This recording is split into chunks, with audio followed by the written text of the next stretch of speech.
Welcome back, everyone. Scootsy16 here with another episode of the Chem Lock League, and the Tundras here in Season 5 have the same look, but hoping for a new outcome. We have been struggling a bit over the last few seasons, and last season was a little different as we did make it to the playoffs. We made a run all the way to the championship, but unfortunately, we lost in 3 games to the Platypi. So this is a new look team for Season 5. And just to give you a quick recap of the roster, we made a few changes and actually adding these up. Let's see. 1, 2, 3, 4, 5, 6, 7, 8, 9, 10. 10 new players on the team this season, so nearly half the team is new.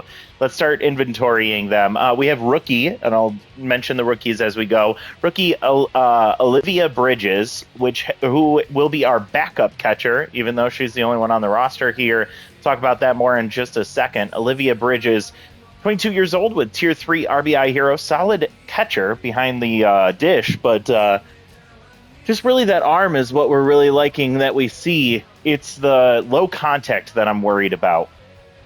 Next, we have Leonidas Mahoney, also a rookie this year. He is going to be a primary DH for us, but can play first base when we need to. Has 2 Tier 3 traits, but probably the worst options we could have with First Pitch Slayer and Sign Stealer. These might be better traits if you are playing the games, but in the sim, neither are that great. First Pitch Slayer is better of the 2. I don't really know how Sign Stealer works for Sim, but we'll see if it can benefit us this year.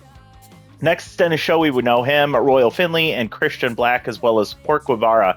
So 3/4 of our infield will remain the same. We also brought in Royce Howell to replace Mark McKenzie. This is more so just to have a little bit of a better defensive option up the middle. When necessary, Tier 3 Dive Wizard will be nice. And Royce here is also a rookie. So that's 3 rookies that we've listed off so far. Moving down into the outfield, we will have a primary left fielder, that being Colin Mad. But we'll see if he stays over there. We'll talk about that in a moment as well. Colin Mad, also a rookie, has Tier 3 power versus righties to go with his great contact, and most pitchers being righty, this is something that we can benefit from, as you'll see in Game 1 of the season. So Colin, I'm very excited about, probably the biggest signing that we had this offseason. Ruben Baldwin also coming in, not a rookie. It will be a kind of a mix between our first baseman and our left fielder, just depending on the circumstance. Probably more left field due to the Tier 3 cannon arm. We'll also get Tier 3 contact versus lefties to benefit him as well. So not a great hitter, but I think he can hold up pretty well. Corona sticking around with her cheap $1.7 million salary, and that Tier 3 tough out is a viable defensive option, and we've seen her do okay in spot starts. Of course, Zeke Price is back. I'm hoping big things for him this year. I'm expecting an MVP season out of Zeke Price this year, and if he doesn't get it, I hope it's because of either Port Guevara or maybe even Dennis Shoei, but we'll see. Graham Huff, former All-Star last year for the Swoops, will be coming onto the team. He was a late decision signing as he got released in the middle of the offseason, but he came in to replace. And that's right, Get Wrecked is no longer on the team. So Graham Huff will be our primary center fielder and potentially sneaking around in at first base as well. Tier 3 RBI hero. So yeah, we're hoping to lean on that one. And then Chandler Bass, or Bass, however you want to pronounce that. He was a late addition or a pivot move when we weren't able to bring back Brock Valencia, unfortunately. Really wanted to see Brock back on this team. But we went one round too quick. He went one round too soon for us, and we had to make a pivot. There was really no good starting catchers, our primary catcher. So Bass will be platooning with Bridges, and that's my biggest concern about this team. He holds up pretty well. He'd actually be a nice starting right fielder in general, but I feel like we have to see Olivia Bridges get some better contact before I'd feel better starting her regularly. That's our offense. Now let's talk about pitching. We have 3 of our 4 starters back, unfortunately, and that's Winkerstein, who is our ace. Connor McBiddles comes back for another season, and Tenley Knight is going to be our number 4. We also brought in Everett Callahan. I think he's just fine. I'm hoping he does better than who we were really dealing with for most of last season in that weak spot of the rotation. But our bullpen is still strong, and I think that'll be the case again here with Horse Mustard being brought in to replace, unfortunately, Holden Stiffbottom. It does give us an elite righty to go with an elite lefty of Ellen Booth.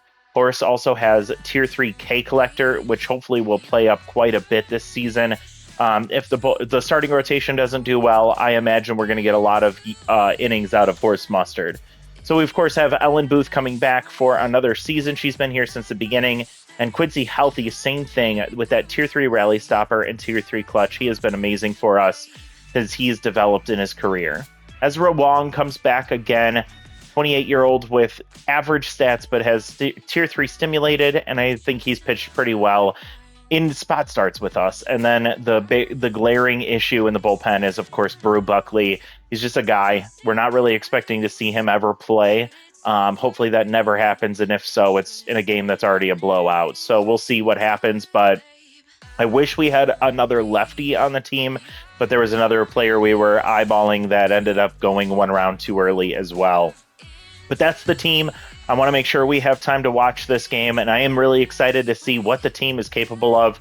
I don't think this team is as good as last year's team, but I think that it has a lot of potential, and I'm really curious to see how that plays out this year. So we set the lineup at the end of the last game. It's going to be Chandler Bass starting at catcher and leading things off with his solid speed. You can see how he is a bit of a liability behind the plate. We'll see if that ends up causing us an issue long term. We might have to bring in Olivia Bridges for some primary starts here. Zeke Price comes back into the number 2 spot, center fielder today. Pork Guevara, our number 3 hitter. He was the Rookie of the Year last year and almost won the MVP. Will be at shortstop. Colin Madd will get the start in right field, batting 4th. Dennis Shoei batting 5th at second base. And then we have Graham Huff, the primary center fielder, will be in first base and the 6th spot in the order. Leonidas Mahoney will be DHing today. Royal Finley at third, and then rounding out the roster or the lineup is Ruben Baldwin. Will be in left field. Won't have his contact trade activated, but will have that cannon arm in the corner. I think our defense is pretty solid, all things considered, except for the catching position. We'll see how that plays out. And I will go with a wideout here to start off the season. We just came off of a pennant. And I'm hoping that we can turn ourselves back into the playoffs, bring us back to the championship round, and get ourselves a ring. I don't know if this is our last season with the Tundras, but I'm hoping it's at least an exciting one. Let's see how we do. At home, the home opener against the Cutters, and Gabriella Potter will be on the mound for the Cutters, a former starting pitcher for us. She has had her time of success. We've had a few times where we've been able to overcome her talent and get a win. Hoping we can do that here today. And man, the AI loves to lead things off with Elsie Proctor, former Forester, I believe. We'll start things off with Tier 2 RBI 0, won't be activated. She hits one hard to Dennis Shoei, but he backhands and tosses the first, out number 1. So great start. Another guy that used to lead off often for the Rakers is Drew Dropkin. He moves over to the Cutters. It's Tier 2 high pitch and consistent. And we've tested him plenty of times with that high pitch, as Wankerstein does here, but it's popped foul out of play. You can see Colin Madd chasing after that one. I'm going to keep saying man on accident. Huff will barehand and step on the bag for out number 2. And now here comes Kendrick Frown. Kendrick is not a rookie this year. 2 negative traits with a wild thrower and choker. Neither activated right now, of course. One's defensive and one's with high pressure. As the bat shatters, a 1-1 count, taken high. Wankerstein pitched well last year. He had one bad start. He was victim to the home run ball, which seems to be a theme for our team. And with a full count, he gets another grounder to second base. So everything low on the ground and to the right side. 1, 2, 3, they go in the first. We'll turn to our offense for the first time in Season 5, starting with Chandler Bass. Okay, Bass is how they pronounce it. That's how I'll plan to do it. We're hoping that he can get on base. with his tier 3 distractor trait. See what he does against Gabriella Potter. Potter, a two-time All-Star, if I'm not mistaken. She gives up a base hit to base. Oh my gosh, now base. I want to see, she's a two-time All-Star. She made it again last year. She was actually number 8 in the top 10 last year. She gets the lead-off single to base, and there you go with tier 3 distractor. A huge drop to the accuracy, and Zeke immediately grounds to short, diving a play from Brindley Splits. Gets up and tosses the second the short way for out number 1, and then Zeke Price is able to leg out the fielder's choice to avoid the double play. But not a great start for Zeke Price's season.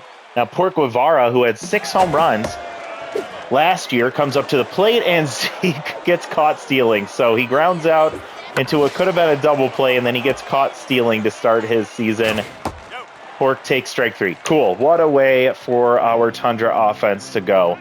It doesn't matter what we're doing and who we put in place. It just seems like everything stays the same for this team, and that's why I think it might be a time to push reset on this series. I like the setup of the Chem Lock League with the teams and the structure of the 20 teams and everything like that. So as I've been saying, there might be an idea of keeping the same league structure and the same teams, but maybe just creating a brand new player pool and using those. As there's a ground ball into left field, the first hit for the Cutters here in the top of the second. Strong comes up, fouls one off. I don't want to do that because I feel like I don't like giving up. I want to kind of push through it and deal with figuring out how to get it to work. As Wankerstein gets his first strikeout here in Season 5. Larry Barber comes up tier 2 Little Hack, tier 1 Cannon Arm. They actually, I looked at the team, they have 7 competitive traits and all at tier 1. Well, they have a couple of noodle arms in there. They have one player that has tier 3 injury prone. So, and I think even a starter with K neglector. So it's just a really weird decision for them on a few players. 2-2 count here to Barber with 1 out and a runner on first. And a ground ball right to Huff. Huff goes to Guevara, back to Huff, and it goes 3-6-3 to end the inning. So a double play washes away the base hit, and the Cutters offense is silent through 2. So here comes Colin Madd, the rookie, getting his first start in right field today. Tier 3 power versus righties activated, so you can see how much of an impact that has on his power rating, but it doesn't matter. As he pops up into left field, it's in foul territory for Tern Romero, and that's out number 1 on the first pitch of the second inning. Hoping for bigger things from Shoei. We paid a lot of money for him to have a mediocre season last year, and he came on a bit in the in the playoffs, but we need a better showing from him if we want to see him stick around. As he pops up into foul territory down the right field line, I'm just trying to temper my expectations with Potter on the mound. So Graham Huff was an all-star last year for the Swoops, as he takes strike 2. Let's see, what did Huff do last year? Huff went 357 average as he grounds to first. 1008 OPS with 3 home runs, 10 RBIs, and 4 walks. So solid year for him for the Swoops. It was an exciting pickup for us, and it was finally an excuse to get rid of Amos Getracht. May have been a mistake. We'll see. I didn't even see where Getracht went to, but we'll see. Or he might be still in the free agent pool. But we'll have to see how well he does this year and determine whether we made a mistake. I imagine he's going to be an all-star just because that seems to be the case for us. Wankerstein locked in. Gets strike 3 called for his second strikeout of the season. Brindley Splits comes up. There's the tier 3 injury prone. Also has tier 2 pinch perfect, so she, as a B+, just does not have any positive traits going her way. 0-2, and she shatters the bat as it goes to second base, and Shoei with another opportunity. Wankerstein just mowing down this Cutters lineup right now, and that was actually a really great pun that I did not mean to do. So that works. First pitch taken, strike one. Tier 2 power versus righties for Romero as he swings through strike two and fouls one off there. Also has tier 2 bad ball hitter, so always a threat. He hits this one hard to deep center field. Zeke Price on his horse, and they'll catch that right on the warning track. He stops immediately so he doesn't run into the wall, but he tracks it down, which didn't look like he had an opportunity to do so with his tense mojo, but he gets up to it, and that ends the inning. All right, Leonidas Mahoney, let's pounce on the first pitch here with tier 3 first pitch Slayer. It's taken for a ball. Sign Stealer activates, and he's early, so he didn't read that one right. 1-1. Takes a strike two. Fastball at the bottom of the zone. 20th pitch from Potter is pulled into the right field corner. Will it get down? It does in front of Sean Strong. Sean cuts it off before it gets to the wall, but a leadoff single for rookie Leonidas Mahoney will bring us to Royal Finley. And if you remember, one of his key moments for the Tundras last year was a 2-run RBI double against Gabriella Potter. It doesn't happen here as there's the around the horn double play, 5-4-3, and Potter gets a mojo boost. Now Baldwin comes up playing left field here today. Just a Mets hitter. He becomes kind of the replacement for Demi Trampelson. Falls behind 1-2, and he pops up in foul territory. Coming out of the crouch is Colin Noble. Catches that to end the inning. So it's a pitcher's duel here at Stade Royale. We head to the top of the fourth. It is a 0-0 ball game. 3 total hits so far in this game. Both pitchers doing a great job. Elsie Proctor coming up for her second at-bat against Wankerstein. Wankerstein locked in, catching the corner on that pitch. Late swing and fouls it off, and Proctor guessing. She times this one up right up the middle for the second hit of the day for the Cutters. Despite 2 hits, or despite 1 hit prior to Proctor there, Wankerstein facing the minimum through 3 innings. Dropkin comes up, tier 2 high pitch, tier 2 consistent, showing bunt, pulls back and takes strike 1. And field a double play depth, takes strike 2. And a late swing there, high pitch, and it's fouled off. Still 0-2, no speed over at first. Ball misses low, tries to get him to chase out of the zone, he won't do it. Wankerstein misses the bottom of the zone there on the curveball. 2-2. And there's strike 3 swinging, and I think he was thinking a little bit something a little bit lower. And with the changeup, Wankerstein gets another strikeout, his third of the day. Brown comes up with tier 2 choker. We're in a high pressure situation here. Wankerstein still locked in. Gets a strike on the corner. Swings through strike 2. Brown down 0-2. And a ground ball slowly to Pork. Pork goes to Shoei. Shoei to first. Just ahead, or just behind the runner as he legs out an infield fielder's choice. So Frown reaches first. Tier 2 choker still activated over there first, and Colin Noble will come up. He's 1 for 1 with a single. He didn't get past first base. He has tier 2 RBI hero not activated. 0-2, pulls one into left field corner. It's going to get down fair. And coming up throwing is Baldwin, and there's the cannon arm holding the runner at second. That's what you're looking for over there in the corner. Something that Amos Getrek couldn't do, even with his solid arm. He was just too slow over there in left field. All right, so 2 on, 2 out. Wankerstein's still locked in, but over 50 pitches now. And a tough matchup here against Sean Strong, who's 0 for 1. Sean Strong. Dinked foul there. It's a 1-2 count. Big pitch here. Wankerstein will foul him off. Trying to get out of this inning. And there's a ground ball. It's past the diving Guevara. Coming around third and holding as Baldwin gets it in quickly. Great throw to the catcher. But this will put bases loaded and Larry Barber coming up. Larry, a solid hitter for the Cutters. And we immediately go to the bullpen in this situation. Quincy Healthy will have high pressure for clutch to activate as well as rally stopper. Big moment already in this ball game and this season. And a grab ball down the right field line. Barber sneaks it into the corner. Chasing after it is Mad. He's going to come up throwing, and 2 will score on the double or on the single from Larry Barber. the third baseman, number 20. The Cutters take a 2-0 lead, and might have been enough.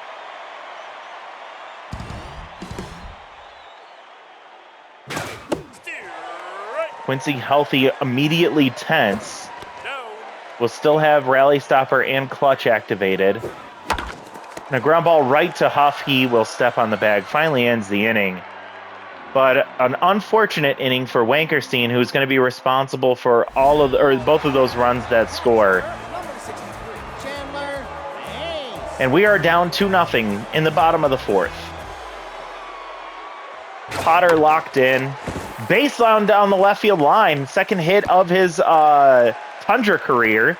And actually of his career, since he's a rookie. Puts him on first. Zeke can get his mojo back in real quick here with a big swing. Potter only had 27 pitches. She's locked in, so that's going to help offset the distractor trade activated. Way late there. Swinging the sword is Price. And he dinks one to Barber. And legging out the infield single is Zeke Price. Same thing, the fielder's choice. And their lead runner gets out at second base, so trading places to Zeke Price. He tried stealing in the first inning and got caught. That's why he's tense. Guevara swings at the first pitch, barrels it up, but goes right to splits at shortstop. So there's 2 quick outs. Colin Mad, I think we need you here, bud. We can't afford getting Potter on fire, as Mad laid on strike 1. Ball misses in. And a base hit up the middle, so Colin Mad comes through, puts runners on first and second with 2 outs. And we can change things really quick with one swing of the bat here. Dennis Shoei 0 for 1. He popped up in foul territory in his first at-bat. He's come up clutch for us in the past. He'll have clutch activated here. First pitch is a slider. He pulls it foul. Chases the curveball high. Quick 0-2. Dennis Shoei will stay alive, fouling off the curve. And he's choking on the slider right at the top of the zone. That'll end the inning. I think that was it. That was our chance right there. So it doesn't feel like much has changed for the Tundras, despite how many roster moves we made, despite the approach change that we decided to make. It just feels like more of the same for our offense. Splits pops up left field. He's a play for Baldwin here, camped under it, and we'll catch that for out number 1. The left fielder, number 3. Turn Renero almost hit one to dead center field, but it hung up for Zeke Price. So again, you have to be careful of his barrel. That was against Wankerstein, though. Now Quincy healthy, back to neutral mojo. Gets a strike there. 1-1 count. Ball misses outside. And Turn Renero deep center field. That's a no-doubt shot. He cuts that one up, and it lands in the garden. 465. This is like, again, if we want to talk about Amos Gitrect, similar ratings when it comes to power and contact, but we just never got that from him. And if we had a guy like Romero, I just don't think it would make any much of a difference. I'm so frustrated. 3-0, top of the 5th here, with only 1 out, and Quincy healthy, not having a great healthy start to his season. As despite him not being responsible for those first 2 runs scoring, he came in because he's clutch, because he's a rally stopper, and he wasn't able to stop the rally. Then he gives up the home run. So I am going to make him responsible for all 3 of these, even though he won't get credit for 2. Dropkin, 0-2 count. Gets a high pitch, pulls it foul. 2 down, and checks on ball outside. Healthy will get the strikeout to end the inning, but not before a home run from Turn Romero makes it a 3-0 ball game. And with Potter cruising and still has a pretty reasonable pitch count, I am not confident about our offense getting back in this one. Potter still locked in. Starts with the changeup, gets a swinging strike. Ball misses in. Huff 0 for 1, takes a strike 2. and pops one foul into the dugout there, right in front of the dugout of the Tundras. Ball misses low. 2-2 count. And pulled down the third baseline. Backhand from Estrada over to Barber, out number 1. Now Mahoney 1 for 1 with a single.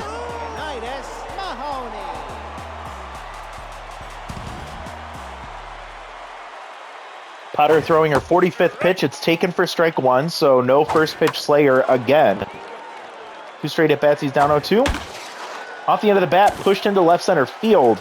Gets over the glove of the shortstop and into the corner there, but cut off by Dropkin, holding Mahoney to a single. But that's his second time aboard, so we'll take that. It'll bring up Royal Finley, who grounded to third base in his last at-bat. With 1 out, he takes a curveball for strike 1. Potter approaching 50. Pulled past the first baseman who was holding the runner. That'll put 2 on with 1 out. And we bring up Baldwin, who's 0 for 1. Ugh. Max pressure now, and we're going to bring in Olivia Bridges. Ooh, this is interesting. 2-3 RBI hero. Potter still locked in. 50th pitch is taken for strike 1. Could change this. She chases out of the zone. 0-2. Short in the swing. Okay, cool. She swings at the curveball. Misses, and that's strike 3. 2 down, and we turn to the top of the lineup. Now, base is 2 for 2 with 2 singles. Not much speed on the base path, so we have to get one into the outfield, and I don't think a runner will score if they do. Instead, it's a liner to Proctor, who catches it right above the shoe tops, and another inning ended with another 2 runners stranded. Make that 4 now in the last 2 innings. We will have one more chance with the top of our lineup coming up, but we'll see how we do in those situations. Quick out there for out number 1. And Colin Noble will come up 2 for 2 with 2 singles and locked in. He also threw out Zeke Price trying to steal second base back in the first inning. Quincy healthy over 22 pitches here. Sneezes. Doesn't seem very healthy. Pulls one into maybe that's why he's not doing well. He is sick. As Noble pulls one foul ahead, the home run distance, but just a little early. 1-2 count. And a grounder to Shoei. Over to first, out number 2. Noble will drop back down to neutral mojo. That's notable for his arm behind the plate in the bottom of the inning. Now Strong, 1 for 2 with a single. We go from healthy to Booth. Ellen is our ace in the bullpen. 1-1 count here, and ground ball past Huff. I don't know why he didn't make an effort for that one. Bridges stays in right field. What the hell is this? Just flip-flop your catcher and your right fielder. What are we doing here? We have a catcher playing right field. We have a right fielder playing catcher. That is why I hate the AI. What are we doing here? Runner on first with 2 outs, and Barber comes up with Little Hack. Ball misses high. He came through with the RBI, or the 2-run single, back in with the 3rd or the 4th inning. Little Hack here, 1-2 count. Ball misses low and in. And Booth will give up another base hit, 2 now, since she's come in. And another recipe for disaster here for the Tundra's team, who's down 3-0. We're in a max pressure situation here. Estrada comes up. Rally stopper now activated for Booth. She'll start with a fastball low for strike 1. Estrada 0 for 2. Late swing there, defensive swing, and he's down 0-2. And that one's fouled off. That's protecting the plate right there. The slider dipping out of the zone. Early on the changeup, it's pulled foul. Still 0-2. 2 aboard, and a liner to Huff will end the inning. So 2 base hits there, but both runners stranded. Last chance for the Tundras. Bottom of the 6th here. Potter going for the complete game shutout, and it'll go 2-3-4, starting with Zeke Price. Zeke is 0 for 2 with 2 fielder's choice groundouts. Reached both times, but got caught stealing second base back in the first. I'm going to keep bringing that up. And then he hits one off in on his hands into center field, and Dropkin closes the gap quickly for out number 1. What a disappointing start of the year for Zeke Price. Now Guevara 0 for 2. He's been quiet today. That's a strike. Starts with strike, and he'll ground a short. And Potter is just going to have her way with us this in this game, isn't she? Just going to go quietly into the night here. Colin Mad 1 for 2 with a single. Still has his power versus righties trade activated, and 58 pitches for Potter. He's looking to get it done within 60. And Mad sneaks one into the left field corner. We'll see if he tries to go for 2. No, Romero cuts it off quickly, and that'll hold Mad at first. A 2-out single will keep the game alive for a little bit longer. A Shoei comes up. Max pressure now in Tier 3 clutch. He was in this situation in his last at-bat. Made a fool out of himself. He's 0 for 2. He takes strike 1.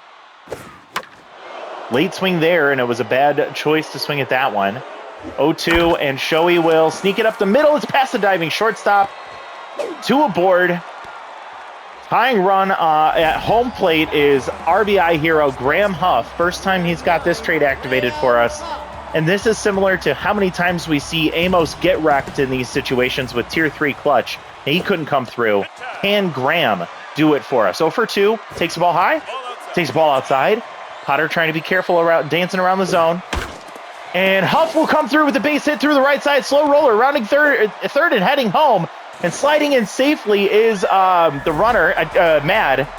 Rounding second and heading to third base there was Dennis Shoei. And we now have the tying run at first and the winning run at the plate in Leonidas Mahoney, who's 2 for 2 with 2 singles. Hugo Walls comes in, the closer, with a 4-seam and a curveball. No trades. Falls behind 2-0. 2 outs. Mahoney fouls one off there. 2-1 count. Great hack there. Walls misses outside. 3-1 count here for Mahoney. Takes strike 2. Full count runner and first will go. And Mahoney will line out to third base to end the game. It was a good battle there at the end. We fell short. I feel like that's no surprise. We've done that plenty of times. And a tough start to the season for the Tundras. They lose 3-1. We score that 1 run in the 6th inning, but too little too late against Gabriella Potter, who just had a hell of a game. Our offense did manage to scrape across 9 hits. We get the RBI from Huff, so he does start the lore that he is an RBI hero, as he had it activated once and he got an RBI once. So an 0 for 2 day from both Zeke Price and Port Guevara, or 0 for 3 day, excuse me, is awful.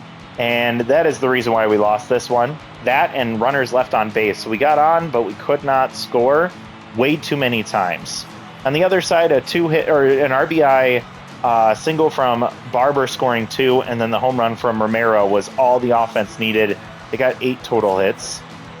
Wankerstein will be handed the loss here, 3 2/3, giving up 4 hits, 2 earned runs, and he strikes out 3. He pitched really well until he ran out of steam in the 4th inning. It's a trend for us that just continues in Season 5. Healthy is the reason why we lost this game, despite him not getting the loss. He goes 2 innings. He does give up 2 hits, including a solo home run and the RBI single from Barber, scoring both runs that Wankerstein was responsible for. He strikes out 2, and then Booth gives up 2 hits before getting 1 out. On the other side, Potter gets the win, 5 2/3, 9 hits, 1 earned run, and 3 strikeouts. Walls gets the save. He comes in for that last out, and he's able to get it to end the game. So Potter, Romero, and Barber are your top 3, and I think the Cutters are going to be a force this season, and the Tundras, I just don't know. Between these two, who am I going to drop the loyalty for? I think it has to be Corona. She's easier to get back to her loyalty, and she's way cheaper.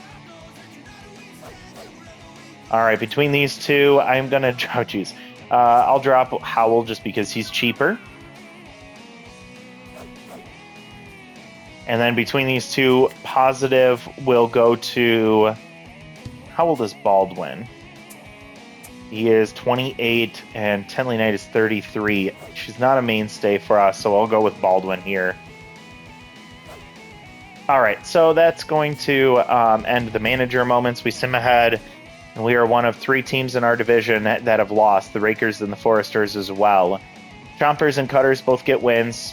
In our next game, we're going to start early on the Fire division, as we'll be facing off against the Burners. That team looks pretty scary. We'll take a look at their lineup here in just a moment, but let's see what happened since the game ended. So we have development for Corona, but a chance to gain first pitch prayer. Might be worth it for the power boost that she's been desperately needing.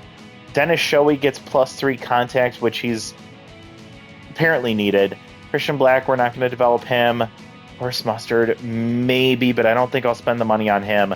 Finley just lost 8 arms, so that's not great. He drops down to a B- at 35. I think we were knowing the regression was coming. And then Horse Mustard gains 1 speed, so cool, I guess. Wong with a chance to gain Meltdown. I don't think it's worth it. Although if he's throwing to 4 straight batters and getting hits, then he's probably needing to be pulled anyway. Just don't know if the AI would do it. We don't have a lot of money to spend this season, as we're at 5.5 million in surplus, and we will only be getting a few PDO funds per game. So we have to be very selective in decisions that we make. I don't want to do this one for Dennis Shoei because I don't want the chance to gain easy target. Although power and speed would be nice. No to Wong here. Ellen Booth with the chance to gain gets ahead. She doesn't need any of this. And I don't want her to get that trait. It doesn't help her. All right, Horse would use the junk here would be really nice, but I don't think we need to spend that money. No to Black, and then this one for Corona. I'll at least wait until the next game, but her getting +8 power would be wonderful. Would make her look a lot better at 35 power. It's slow moving, but I think she would look much more viable off the bench if she could gain a little bit more power here too. Hate that she'll lose contact though. First pitch prayer, not that big a deal. And it would only be for the first pitch of the at-bat. So we'll look at that one next inning. Next game, it's really cheap anyways. Let's take a look at this Burners team, see what they're all about before we finish up this video. I'm super bummed that we just lost that game and the offense didn't look any different than it used to. So they are already starting off with 2 startable catchers in Drake and Chico Lansley. Lansley didn't have a good game apparently. They have Cole Torres at first base, who's a threat. Brody Hickman is a bench bat. Thomas Beltran, remember her? She'll have tier 3 RBI 0, so not as concerning, but still a good hitter. Jackson Cobb on the bench, I believe. Then they have Blunder Yang, who's a third baseman, has a starter or a bench trait. And then Aiden Lindsay got injured already, so he'll probably sit, as he's really hurt. And Stump Pinata. Their infield does not look very threatening outside of Cole Torres, really. Everyone else just feels like whatever. Blunder is a decent hitter. Outfield, Hugo Kramer. He's going to be a concern, although Mick Biddles is not an ace, so that's nice. And we already saw Ellen Booth pitch, so we probably won't see her in this next game anyways. There's Crush, Blaze Manning, a good player, and then Case and Matthew, not a big deal either. We miss Doug Cruz, the starter. How did he do? Or the rookie. He did not have a good first game. Pollard will be who we face off here. He has had a pretty solid year outside of Season 3. And they'll have a long reliever as a starter. Randall in the bullpen, I would assume. Is he nope, he's not a rookie. Kyler Goldberg, wait, he's not a rookie? No, he pitched he played last year too. Kyler Goldberg, see, that's the type of player that I would be interested in having on our team, but he has never been available. He's also 38. Marker Foundwood, Yannick Mayo. with an elite slider at 93 junk. So that's scary, but low accuracy. And then Julian Homegrown. Yeah, their bullpen doesn't look very intimidating. This team doesn't look that scary, but they're talented. It's just bad trait combinations and everything like that. It's really weird. So anyways, that's the first game of the season. We lose the home opener against the Cutters, and we now have to try and figure out what we can do against the Burners, who are already 1-0. Can McBiddles improve after last season? I don't know. He actually didn't have a terrible year. He just kept having one bad inning each game, which was really frustrating. I don't know. We'll see if it's any better this year. Or do we go with Callahan as their starter? I don't know. Price is tense already. He's going to have to deal with it. Wait, Wankerstein comes out after being locked in. How does he stay locked in? That's weird. Base played well behind the plate. He never had to try and throw anybody out. And he got a couple of hits there, too. So I was happy with that. Pork needs to turn it around. Alan Mad was fine. Dennis Shoei was disappointing. Graham Huff was fine. Mahoney was solid. Royal Finley, meh. And then Baldwin was hitless at the bottom of the lineup. Let's see. Do we have Pollard as a righty? I think I'll keep him, Baldwin in still, though. So that's going to be the lineup. I'm just going to keep it the same. We'll see if anything, if we start to see any trends or if we need to start making some adjustments. But a bummer of a first game as we lose 3-1. We had a bit of a rally going there in the last couple of innings against Potter, but we could never break through fully, and we lose the home opener. So let me know what you think down below. Please like the video, subscribe to the channel if you haven't done so already, and looking forward to seeing you all next time. Season 5 of the Tundras. Can we find a way to be consistently successful, or is it just going to be another one of those roller coaster seasons? I hope the former, not the latter. But thank you so much for watching. We'll see you all next time. Bye, everybody.